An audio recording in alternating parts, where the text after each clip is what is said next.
What's up mga ka-ers? May nag-chat pala sa atin mga ka-ers, si Rinalyn mga ka-ers, na sabi niya mapasali daw siya sa next game mga ka-ers. At ito nga siya mga ka-ers, in-invite ko na siya mga ka-ers. At ito na nga, napakaganda talaga mga ka-ers, diba? Ang ganda naman. O diba?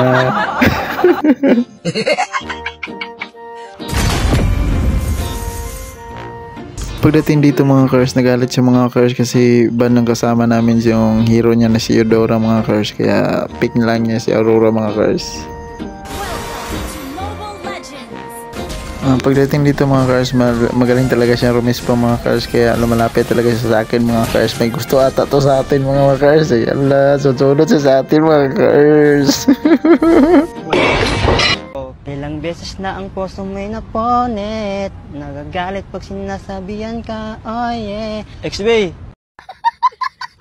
Dito mga ers, na sobrang tato tayo sa kagapuhan mga ers, kaya pinasok na natin to malapit sa base ng mga ers, kaya nandito sila lahat ng pamilya ng mga kalaban namin mga ka-ers. Tignan mo, ubos talaga buhay ko mga ka-ers.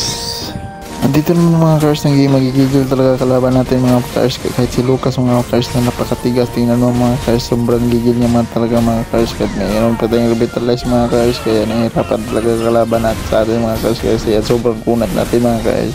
At tingnan mo nga dito mga ka-ers, ginamit na kanyang ultimate mga ka-ers, hindi pa rin ito nakabawa sa life natin mga ka-ers, kaya maganda talaga gamitin si XPC Uranus mga ka-ers. At dito na mga ka-ers, nabot ko si Angela dito mga ka-ers na sumanag sa akin mga ka-ers, kasi lahat ng pamilya pala ng kalaban namin pupunta sa akin, kaya dito nabigyan agad ako mga ka-ers. At dito noon mga ka-ers, pumasok ulit ako sa base ng mga kalaban mga ka-ers, kaya tingnan niya anong mangyari sa akin dito mga ka-ers, kasi buong pamilya ng kalaban namin dumating sa akin. At sumalim naman dito si Angela mga ka-ers, pero umalis din siya mga ka-ers pag malapit na ako mamatay mga ka-ers.